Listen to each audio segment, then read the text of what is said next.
اعوذ باللہ من الشیطان الرجیم بسم اللہ الرحمن الرحیم اللہم صلی علی محمد وعلی آل محمد کما صلیت علی ابراہیم وعلی آل ابراہیم انک حمید مجید اللہم بارک علی محمد وعلی آل محمد کما بارکت علی ابراہیم وعلی آل ابراہیم انک حمید مجید۔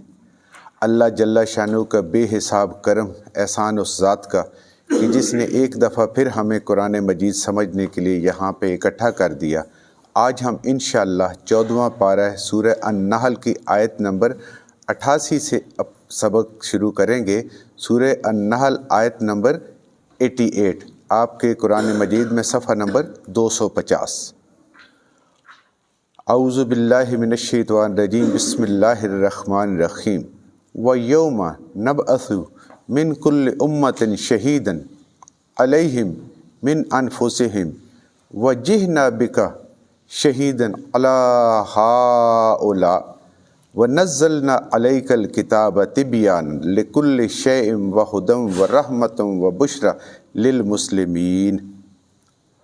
یوم، اور جس دن، نبعث، کھڑا کریں گے ہم، من کل امتن، ہر ایک امت میں، شہیدن، گواہ۔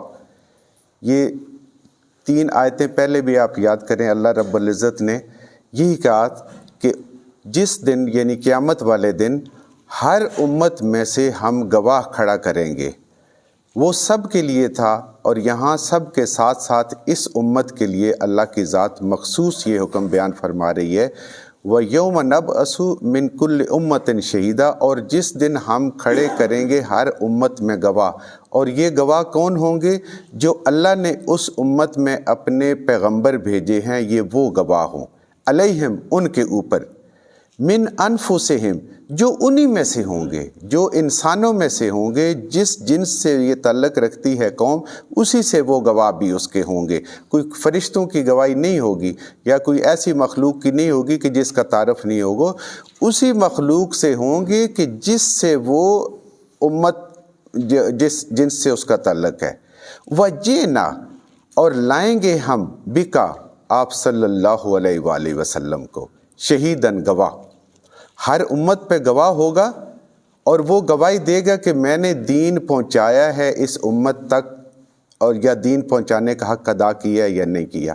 امت گواہی دے گی کہ پہنچا ہے یا نہیں پہنچا، اور اس امت پہ نبی کریم صلی اللہ علیہ وآلہ وسلم گواہ کے طور پہ پیش ہوں گے۔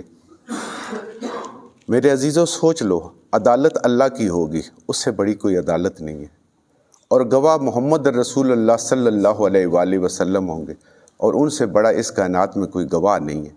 تو کیا کسی کے چھپنے کی کوئی گنجائش ہے؟ ایک ایک عمل، ایک ایک چیز سامنے آ جائے گی۔ جن جن سنتوں کو ذبح کیا ہوگا، جن جن فرضوں کو ہم نے توڑا ہوگا، جتنے گناہ کیے ہوں گے، ایک ایک چیز سامنے آ جائے گی۔ اتنی بڑی عدالت میں اور اتنے بڑے گواہ کے سامنے، دنیا میں تو گواہیاں خریدی بھی جا سکتی ہیں نا، گواہوں کو بدلا بھی جا سکتا ہے، گواہوں کو ڈرایا بھی جا سکتا ہے۔ تو اب میرے بھائیوں دیکھیں کہ گواہی دینے والے محمد رسول اللہ صلی اللہ علیہ وسلم ہوں گے۔ علی ہؤلاء، ان لوگوں کے اوپر جو نبی کریم صلی اللہ علیہ وسلم کی امت ہوگی، اس پہ گواہیاں، اور جن کی گواہیاں، جنہوں نے اپنی زندگیاں اللہ کے حکموں کے مطابق، نبی کریم صلی اللہ علیہ وسلم کی سنت کے مطابق گزاری ہوں گی، ان کو وہ گواہیاں کتنا فائدہ دیں گے، اور جو ان حکموں کو توڑنے والے ہوں گے، ان کے حق میں کتنی بدبختی ہوگی اس گواہی کے سامنے۔ وَنَزَّلْنَا، اور نازل کیا ہم نے، یعنی اللہ کی ذات نے اتارا، علیک، آپ صلی اللہ علیہ وآلہ وسلم پر، الکتاب، اس کتاب کو، تبیاناً، جو بالکل واضح ہے، ہر چیز کو بیان کریں، لکل شیء، ہر چیز کو، یعنی اللہ کی ذات نے نبی کریم صلی اللہ علیہ وآلہ وسلم پر اس کتاب کو اتارا کہ جس میں ہر چیز وضاحت سے بیان کر دی گئی ہے۔ اب دیکھیں، اللہ کی ذات نبی کریم صلی اللہ علیہ وسلم کی گواہی کا ذکر کر کے پھر اس امت کو یہ راستہ دکھا رہی ہے کہ اے نبی کریم صلی اللہ علیہ وسلم کی امت، ہم نے تمہارے اوپر اپنے نبی کے ذریعے سے اس قرآن کو اتارا ہے، اور جس میں ہر چیز بالکل واضح ہے۔ جس میں کیا ہے؟ ہدم، ہدایت ہے، ورحمتن اور اللہ کی رحمتیں ہیں، وبشرا اور خوشخبریاں ہیں، للمسلمین ان لوگوں کے لیے کہ جو مسلمان ہیں۔ تو جو اس کتاب کو پڑھیں گے، جو اس کتاب کو سمجھیں گے، اس میں سے ہر چیز واضح ہے، اس کو سمجھ کے اس پہ عمل کریں گے، اس دن ان کے لیے وہ گواہی جو ہے وہ بڑی عظمت کا باعث ہوگی اور بڑی عزت کا باعث ہوگی، کیونکہ اسی کے سمجھنے سے اس گواہی میں بھی کامیاب ہوں گے، ہدایت بھی ملے گی، اللہ کی رحمتیں بھی آئیں گی، اور اس گواہی کی بھی اور یہ خوشخبری۔ تو اللہ کی ذات نے بتا دیا کہ ہدایت کے لیے نبی کریم صلی اللہ علیہ وآلہ وسلم کی مبارک ذات، آپ کی جو سنتیں ہیں، آپ کے جو احکامات ہیں، اور جو اللہ کی کتاب ہے، ان دو چیزوں کو اگر انسان پکڑے رکھے گا تو اس کے لیے ہدایت بھی ہے، اس کے لیے رحمتیں بھی ہیں اور خوشخبری بھی ہے، اور وہی مسلمان ہے کہ جس نے اس کتاب کو پکڑ لیا اور جس نے نبی کریم صلی اللہ علیہ وسلم کی مبارک سنت کو پکڑ لیا۔ اس کتاب میں اور آپ صلی اللہ علیہ وسلم کی سنت میں کوئی فرق نہیں ہے۔ آپ سارے جانتے ہیں نا، حدیث مبارکہ ہے کہ اما عائشہ صدیقہ رضی اللہ تعالی عنہا سے کسی نے پوچھا کہ نبی کریم صلی اللہ علیہ وسلم کی زندگی کے بارے میں بتائیں، تو انہوں نے کہا آپ چلتا پھرتا قرآن ہے۔ تو یہ قرآن نبی کریم صلی اللہ علیہ وسلم نے عملی طور پہ اپنی زندگی میں اور صحابہ کرام نے یہ کر کے دکھایا۔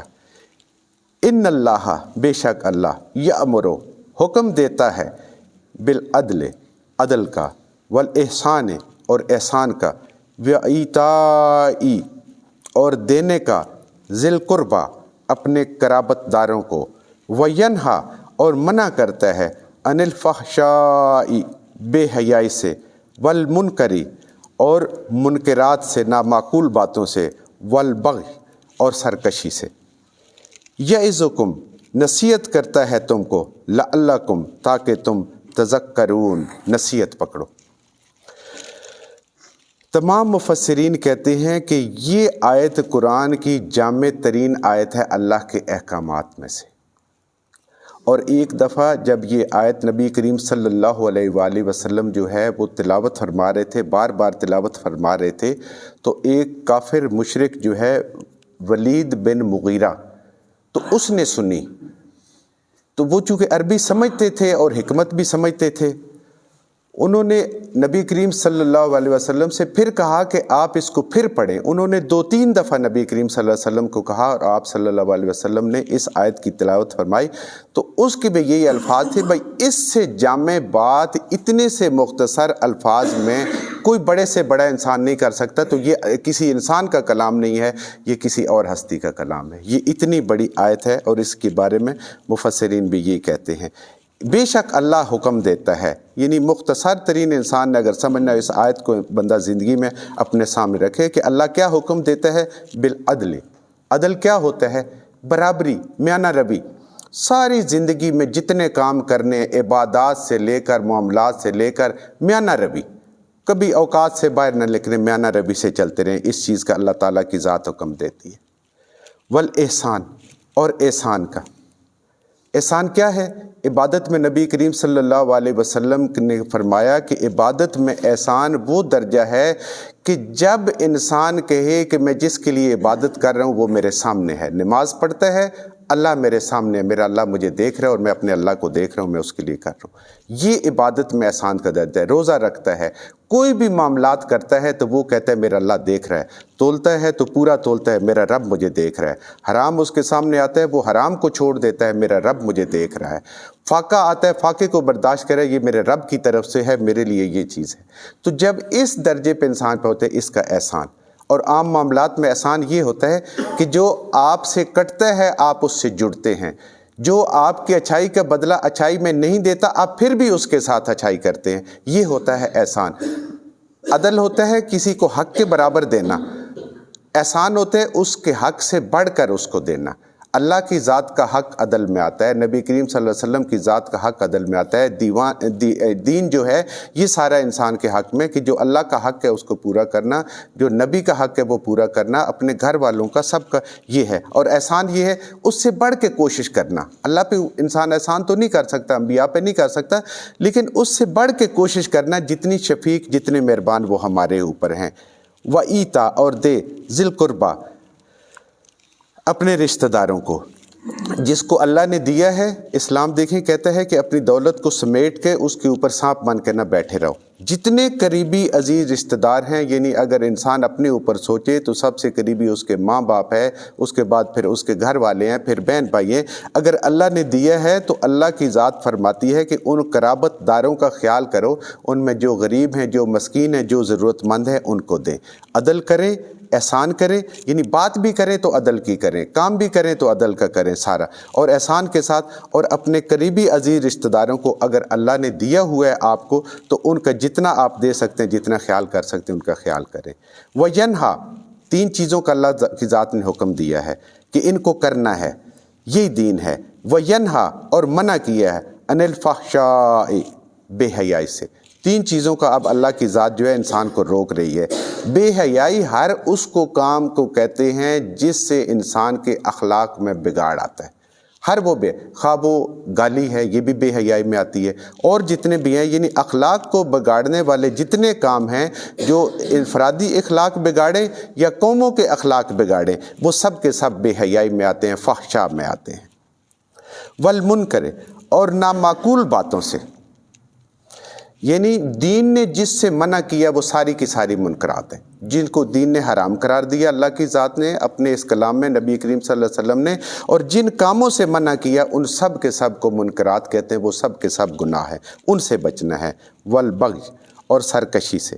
سرکشی کیا ہوتی؟ انسان کے اوپر تکبر آتا ہے، انسان کے اوپر، انسان ظلم کی طرف راغب ہوتا ہے، انسان حسد کر کے کسی کو نقصان پہنچاتا ہے، حد سے آگے بڑھنے کو۔ تو اللہ کی ذات نے ان 3 چیزوں سے منع فرمایا ہے، 3 چیزوں کا حکم دیا ہے، عدل کا، احسان کا، اور اپنے قریبی رشتہ داروں کو۔ قریبی رشتہ داروں کو دینے دیکھیں 2 فائدہ ہے، ایک تو یہ کہ اللہ کی راہ میں انسان صدقہ کرتا ہے، خیرات کرتا ہے، اس کا ثواب ملتا ہے، اور جتنا رشتہ دار قریبی ہوتا ہے اس کو انسان دیتا ہے تو وہ قرابت داری کا بھی اس کو ثواب ملتا ہے، تو ڈبل اجر ہو جاتا ہے انسان کا جتنی قرابت داری ہو۔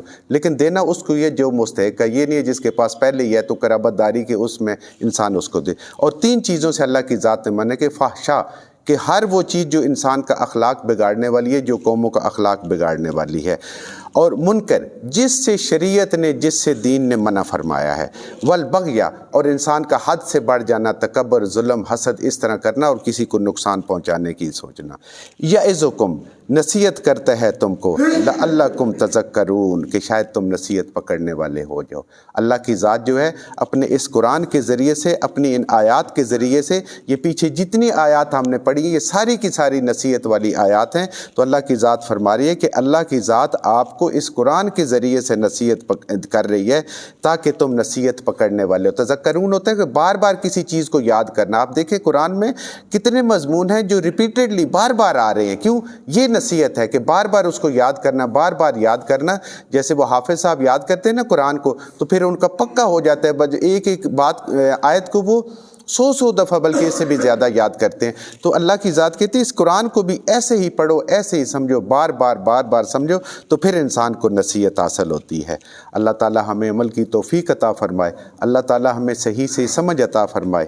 جو کچھ ہم نے صحیح سے پڑھا اللہ ہمارے ذہنوں میں، دلوں میں بٹھا دیں۔